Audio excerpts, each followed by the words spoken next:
So when we talk about what we mean by belonging, I think it's important just to explain, you know, why is this important? So we could go to the first slide, please, Naz. So thank you. So what happens when people don't feel belong? I think Caroline, you know, provided some overview for us, but it's really those people that, you know, are outsiders or feel excluded. It's really important that we consider that within the business. You know, we put some stats here on the impact, the real core hard evidence and impact that has on businesses. But lots of the research has found that those people that feel like they're outsiders devote a lot of their mental energy to kind of scanning the environment. They monitor for threats, such as like discrimination, barriers, assumptions about stereotypes that people might make, those microaggressions that Caroline touched on.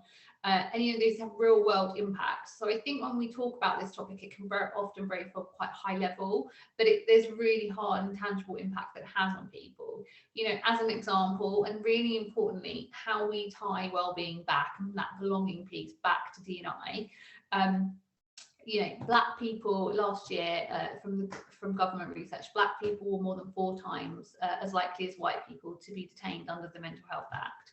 And the Mental Health Foundation found that Black men are more likely to experience a psychotic disorder in the last year than white men.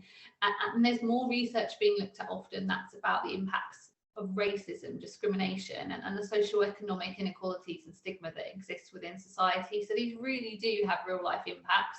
And I absolutely agree with Caroline. You cannot look at wellbeing or D&I in isolation. They need to be a combined strategy and approach. It's just kind of wired into what we do. Like, we want to have that sense of belonging. You know, those that feel that they don't fit in or belong among us, if we're devoting that energy to feeling that constant threat, we have less energy to devote to kind of that higher cognitive processing. So like the research has also shown, the Better App have done some really interesting research that shows decision making and innovation really is impacted for people that feel like outsiders or they don't belong. But when we do feel belong, there's those really positive results. So I think it's important to put it in context for a business. Naz, if we could go to the next slide, please. So we're talking a lot about belonging, but I think it's important because it can feel quite theoretical to just talk about what we mean by it. So it's that sense of, for an individual, security, that support, acceptance, having that respect within the workplace, but also having that social connectedness and feeling that you are kind of belong as a part of that wider group. And then when we bring that D&I lens to it, it's really important to consider that people experience the same context and situation in many different ways, and that's dependent on our backgrounds, culture, and many different factors. But there is that one thing that remains constant and the same, is that positive workplace and that wanting that sense of belonging. And you know, people are motivated by that inherent desire to form those interpersonal connections and relationships. I know that these slides are being shared, but we've just unpacked what we mean by diversity, what we mean by well-being, what we mean by belonging. And importantly, what we talk about is diversity, well-being, and belonging, all encompassing and come together to help us create inclusion. And fundamentally, that inclusion piece is about getting the best out of all of these differences for everybody. It's about how diversity, well-being, and that sense of belonging are put into place.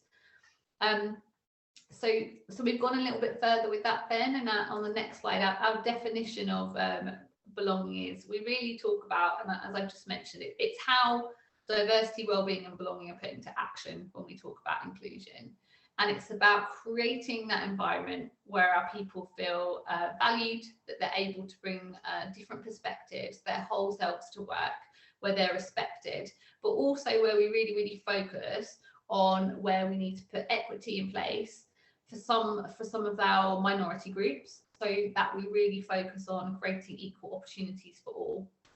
And I think with this narrative, with the research, with lots of D&I work and strategy, like kind of the impact that it's having, we're recognizing, and I think this is the way lots of the conversation is happening across the D&I agenda, is that whilst diversity and inclusion are important metrics in their own right, we recognize that focus on belonging can like really helpfully frame inclusion initiatives in the workplace, because we also don't want to alienate different groups, because we all have diversity in some way. And it's really when we create that sense of belonging that people can share ideas, can speak confidently, and can fully contribute. And when people are feeling that their voices aren't heard and our whole selves aren't seen, we feel that our ideas aren't valued, we feel disconnected, we feel disengaged, and we feel like we don't belong. So it's really important, and we've really led in our areas of the business with a really big focus on inclusion. I think that's a really important element, and that's where wellbeing comes into this quite a lot as well.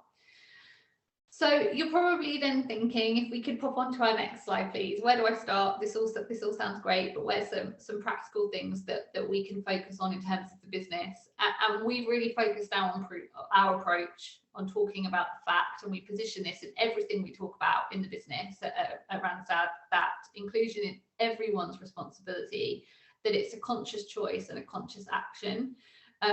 Deloitte did an insights report last year. It was called Belonging, and it was called From Comfort to Connection to Contribution. Really useful report. I would recommend having a look at. And it identified really 3 key factors which helped an organisation create that sense of belonging.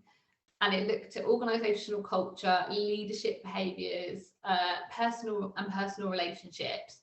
So in the next few slides now, I'm just going to come on to talk about some examples of this approach and strategy, which I hope are useful and that you can look to adopt. So the first one, when we talk about practical actions to kind of harness that sense of belonging, a key one is embedding inclusion principles and behaviours across all of your roles. So this really needs to be linked to your organisational purpose and values, but all the way through from how you hire, how you promote and reward based on these behaviours. Having that kind of golden thread and have inclusion objectives tied into your objectives is really important. We have started embedding this in our review process. We ask questions around diversity, and into next year we're starting to have leadership questions and competencies that really focus on that D&I piece, really pushed back to our values and behaviours. We also need to ensure that this is a consistent and continuous dialogue. Much of this is a culture change. There are things that we can do with our processes, but it is a real culture change, and it takes time to embed. So it's really important that in messages, we always have the importance of inclusion. I've already spoken about it needs to be tied to your purpose and values and culture, but it should be embedded in all your people communications, and it should be the lens through which you look through how you're delivering your people communications as well. So it's that consistent message. Engaging your people is also really important. So I think we want to give everybody a voice, all groups a voice. And it needs to be linked back to leadership in shaping the change. Leadership have a really important role within this, and they need to have accountability. So, in your people surveys, ask questions around belonging and inclusion. Ask, do people feel they have access to opportunities? Are their views heard and respected in meetings? And really focus on those practical tips that we can offer to people. We have set up something called a people committee, which is an inclusion group where we have allowed people across the business to nominate themselves. It's tied back to our leadership team, and they really help challenge us, set the agenda and say what's working and what's not in terms of our ED&I approach. I've said feedback. So I think it's really important when we're talking about this agenda to just encourage self-learning and awareness on the impact of our individual behaviours. We don't always get this right. We have a phrase that we use in the business. We talk about learning together and failing together, and being kind in terms of these conversations. We've also just done some work internally around respect to banter and training our managers in our business. Courageous conversations is something that we've also started to do and be running into next year, which is just like really open forums where people can share their lived experience in a non-judgmental safe space and really hear the experiences of others. And the power of listening groups. So we're also listening to our people on their experiences and asking what we can do to help shape our approach to be more inclusive. And actually our approach within Black History Month is we'll be running some anti-racism training, but we're also running listening groups, particularly on the topic for all people, so that can help shape our ethnicity action plan that we are developing and launching for next year. Slide 2, I think it's also important. This is a really big narrative we spoke about in our breakout groups, the importance of leadership in this, and I think, you know, different leaders are at different places with this. So it's about what practical questions leaders can do to really create that sense of belonging. A couple of interventions that work really well. Reverse mentoring is fantastic. I've seen it work in action before and be very powerful. We are implementing this next year and actually mandating that our kind of senior level leaders and their direct reports need to go through some reverse mentoring program. We've also, our leadership team have gone through inclusive leadership training, and our direct reports will also have been through that through the end of the year. But more than just having a one-off training, we've actually really then put in place a program behind that, which is about embedding and testing these programs. For example, with our leadership team, we've asked them all to buddy up for a 6-month process and then share back to the business what they've learned from the training, what they've tried to put in practice, what's gone well, what hasn't necessarily gone so well, and what are the behaviours that they're going to adopt and change. So it's that continuous learning. One-off training doesn't work. You have to think how it needs to be integrated into your wider programs.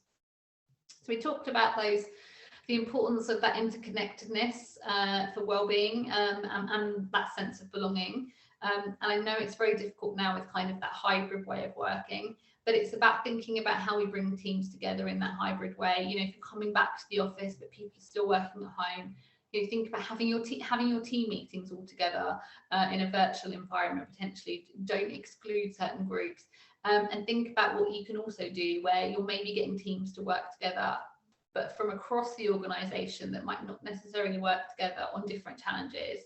So hackathons are an example that work really well, which are a particular business challenge that is a really focused area of the business that I know lots of organisations have implemented.